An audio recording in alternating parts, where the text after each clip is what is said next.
Sabían vostedes que as matemáticas tamén poden servir para predecir o futuro dunha lingua, a súa supervivencia, por canto tempo poden estar con nós, lingua galega ou castelán? Bueno, pois esta noite acompáñanos no plató de informativos de V Televisión Jorge Mira, catedrático de electromagnetismo. Jorge, moi boas. Encantado de estar aquí. De novo, e Victoria Otero, decana da Facultade de Matemáticas da Universidade de Santiago. Moi boas, Victoria. Como é posible plasmar en cifras, porque é unha cousa que así a priori de primeiras sí que extraña, algo como o futuro dunha lingua, con díxitos? É unha cuestión matemática que é unha das potencias que ten as matemáticas, non? De poder estudiar fenómenos que ocurren na vida real, digamos que lle sacamos toda a palla e limpiamos un pouco o polvo que hai por aí, entón sacamos as cousas, digamos, máis importantes que hai nese proceso para modelizar matemáticamente, con linguaxe matemática. En esa fórmula, nese enunciado, que ingredientes entran en escena, Jorge? Pois os ingredientes saen de simplificar moito o que somos como sociedade. Somos unha sociedade grupal e que, polo tanto, vamos a onde vai o mogollón. Entón, o primeiro ingrediente que temos é o volumen de falantes de galego ou de castelán. Cantos máis falantes de castelán hai, máis atractiva é esa lingua para roubarlle falantes ao galego e viceversa. Despois hai outro parámetro que tamén está nas nosas cabezas, é o prestixio que cada un percibe para cada lingua. É dicir, é algo como que temos na cabeza que nos fai atribuirlle ao galego ou ao castelán certas vantaxes sociais e económicas. E por último, hai un ingrediente máis que é a clave de todo o proceso. Non é máis que a diferencia que existe entre as dúas linguas. Galego e castelán son linguas moi próximas, sí que son próximas, por exemplo, a distancia que hai entre galego e castelán é máis cercana que o que hai entre galego e chinés, por exemplo. Entón, esa última variable, con esas tres variables, digamos, ti cociñas unha ecuación que che reproduce dunha maneira moi fidedigna como foi a evolución lingüística de Galicia dende finais do século XIX, dunha maneira, ademais, que cadra bastante ben. E, ademais, permite facer proxeccións. E a clave que permite que isto sexa bilingüe ou non, é dicir, que as linguas se poidan mesturar ou non, depende precisamente desa distancia que hai entre elas. Como resultado desa fórmula, a que conclusión chegastes? É posible que se manteña o modelo bilingüe tal e como está hoxe, por exemplo, en Galicia? Tal como está en Galicia, pois temos feito, non, como sería a solución e sobre todo o que decía Jorge, o futuro, non, desa poboación, que é o importante do modelo en sí, de que podes estudiar o que ocorre no futuro. E en este momento, pois, efectivamente, seguiría existindo a lingua galega, pero estamos en un momento en que se estabilizaría en un número de falantes moi pequeno.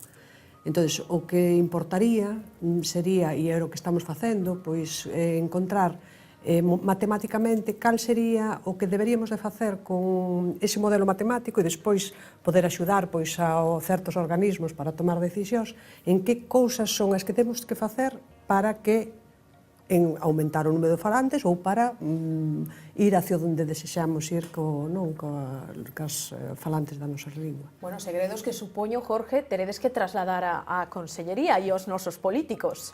Bueno, estamos a tanto dende o primeiro cálculo que se fixo no ano 2004, porque foi tan aparatoso que eu lembrome perfectamente que cadrara nas eleccións, as últimas que se presentara Manuel Fraga, e como as curvas saían tan ben e reproducían tan ben o resultado, todo o mundo se decatou de que, claro, se hai unha ecuación que reproduciu o pasado, claro, podes tirar da ecuación cara ao futuro e ver que vai a pasar, non? Entón, a pregunta, acórdome que estivera enriba da mesa, daquela cos datos que eu lle metera ao principio, o galego daba que se extinguía, de feito, saíran titulares, como o galego extínguese no ano 2100, que deran moito que falar.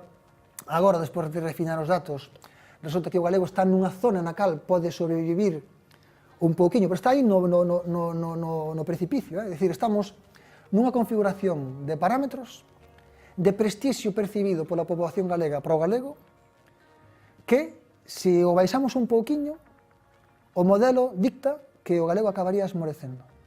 Entón, lóxicamente, este tipo de cousas xa vas comentando aos políticos, aos responsables deste tipo de cousas, que xa están ao tanto, porque máis ou menos seguiron xa por propio interese. Parecelles moi anecdótico, non? Que xente que en teoría non se dedica á filoloxía ou á socioloxía pois poida meterse nestas funduras, pero, bueno, eles son conscientes, xa o saben, non? Sen necesidade de ningún tipo de fórmula, que a cosa está aí, non? De feito, os últimos resultados que están, pois, indicando que a mocidade menor de 15 fala cada vez menos, pois, non pinta nada ben, non? Agora nos atoparíamos, por tanto, no punto máximo de bilingüismo que se podería acadar en Galicia. Podríamos explicarlo así? Quero dicir, que dende aquí, dende este punto, a evolución do galego vai ser costa abaixo? Sí, o sea, ahora mismo estamos, como decía Jorge, pues digamos, chegando ao límite en que case o galego pues, sería circunstancial, pois como podería pasar en outras comunidades, por exemplo, co vasco fai moitos anos que era unha lingua residual, non?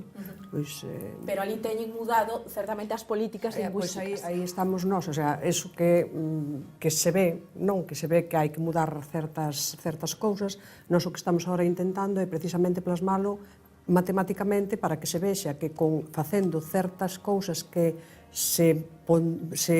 digamos, se traducirán en algo da nosa ecuación, pois, digamos, os resultados van a ser positivos, é dicir, van a aumentar o número de galegofalantes. Apuntando un pouco na tua pregunta, o modelo prediu un máximo de bilingüismo, que ao principio saíanos aí no vértice entre o ano 2000, 2010, pero claro, dependendo de como fagas as contas, non? E como tomas os datos, pois con os datos, digamos que ese máximo pode sair corrido para 2020 ou que che podía sair corrido para 2010. Ahora mismo, a situación ten pinta de acabarse estabilizando entre 2025 e 2030, non? Sería un pouco a idea.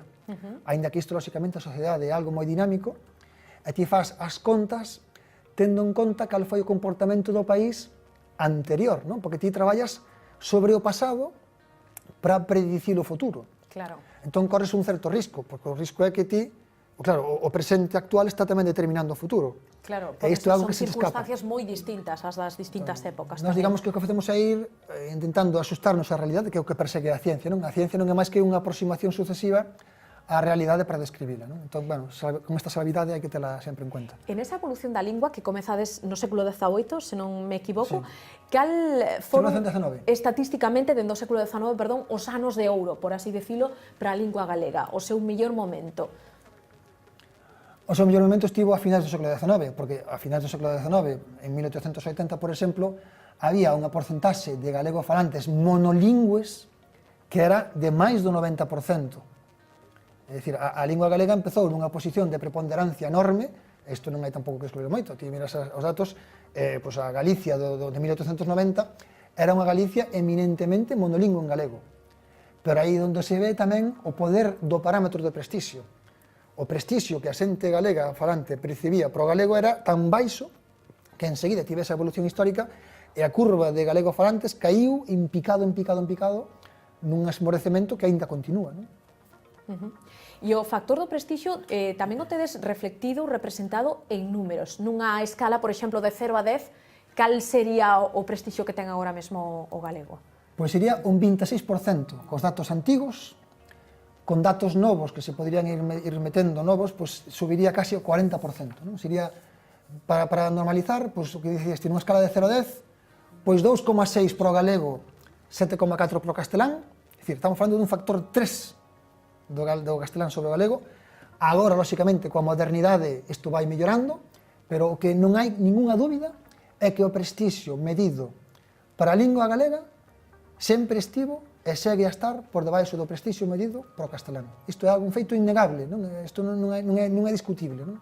Sin embargo, sí que é moito máis prestixioso agora mesmo o uso do galego do que o era hai 50 anos, sin ir máis lonxe, ou polo menos sobre o papel ten máis prestixio que, por exemplo, na época de meus pais, onde estaba pois mal visto mellor falar galego. E, sin embargo, a xente hoxe en día non fala. Digamos que o coñecemento do idioma galego non é o mismo que o prestixio que poda ter o idioma en sí. E por eso... Ademais, tens que ter en conta que, claro, cando falamos deste tipo de modelos, o modelo consiste en considerar a cidadá galega como un promedio, non? Somos casi 3 millóns de persoas, e este sistema no que se basea é en considerar que somos unha morea de átomos, unha morea de formigas, todas máis ou menos homogéneas, e o que tens que ver é o promedio. Para ti, posiblemente, o galego sexa algo moi importante e de moito prestixio, pero ti si faz o promedio das cabeciñas dos 2,8 millóns de galegos, resulta que non é así. Para certas elites, evidentemente, o galego ten máis prestixio, para certas capas sociais, para certos sectores de xornalistas, pois sí, pero ti tens que pensar en todas as circunstancias sociolóxicas que se dan no país. Entón, a mellor, en algunhas aldeas, na Galicia rural, pois iso non é así, en moitas zonas, na cidade da Coruña, pode haber alguén que pense que o coruñés medio entende que o galego é unha lingua de prestixio, pero no que é o día a día da cidade da Coruña, un mete a orella e enseguida se decata de que iso non é así, porque é unha cidade bastante monolingüe en castelán. Non? Entón, unha cosa é a teoría e outra a práctica, claro. poderíamos resumilo así. E onde credes que reside a clave da supervivencia do galego? Mais no rural, máis no entorno urbano? Bueno, a a separación sociolóxica das dúas linguas é unha separación moi curiosa, porque, lóxicamente, o rural sempre foi a zona que máis sustentou o galego.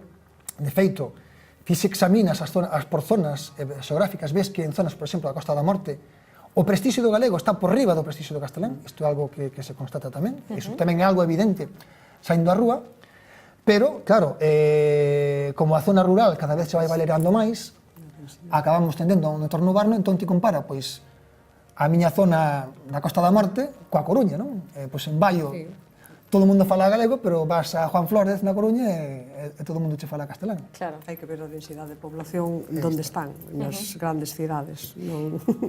Chegades tamén, bueno, ou chegan os lingüistas a unha conclusión que cando dúas linguas compiten, eu non sei se exactamente esa é a palabra que se lle pode aplicar á realidade sociolingüística galega, sempre unha extingue a outra.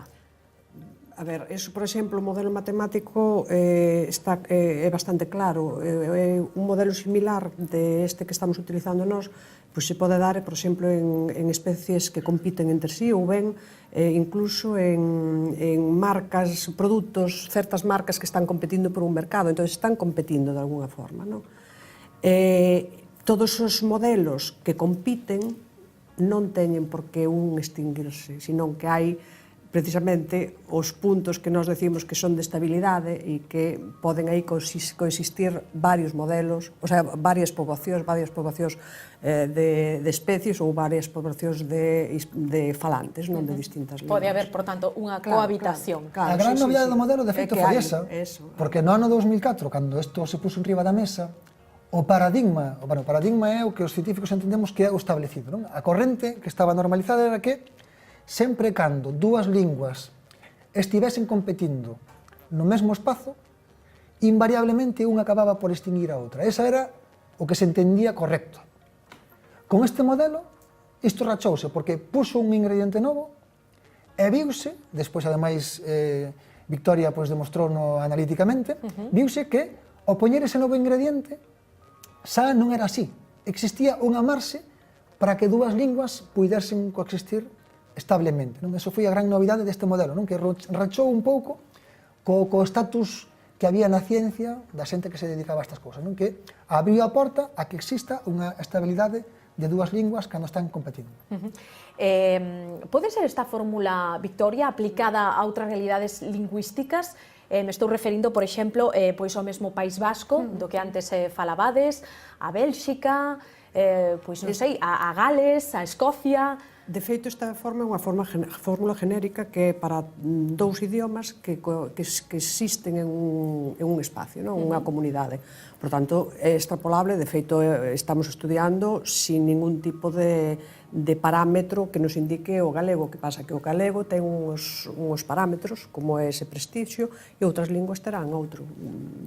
A diferencia entre o galego e o castelán vai a ser distinta, que, como comentaba, co chinés ou o vasco e o castelán na comunidade.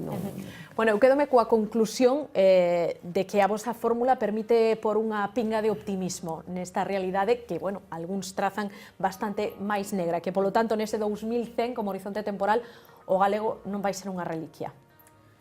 Home, sobre todo dependerá, isto tamén é a lectura que temos que sacar de todo isto, dependerá de nós, non? É dicir, o que nos está dicindo é que non hai ningún tipo de destino fatal que nos teña abocados a un precipicio. Non, non, estamos dicindo, de nós depende Se nós queremos que sobreviva, temos que proveer as condicións para que isto sexa así. De feito, estamos traballando agora mesmo nas condicións que habería que meter no prestixio do galego para que o galego se mantivese. Entón, se nós entendemos que iso ten que sobrevivir, temos que emprender accións destinadas a favorecer que o prestixio do galego aumente, e temos que saber que se isto é así, o galego acabará pervivindo. Pero é unha opción nosa, nós somos os que imos a ditar o noso futuro. Nosa individual e común da administración, supoño tamén. Victoria, Jorge, moitísimas grazas por estar esta noite con nós e explicarnos esa fórmula matemática sobre a evolución da lingua. Moitas gracias. Un placer. Marchamos, quedan como cada noite con Vía V, nos voltamos mañán a iso das 9:05. Adeus.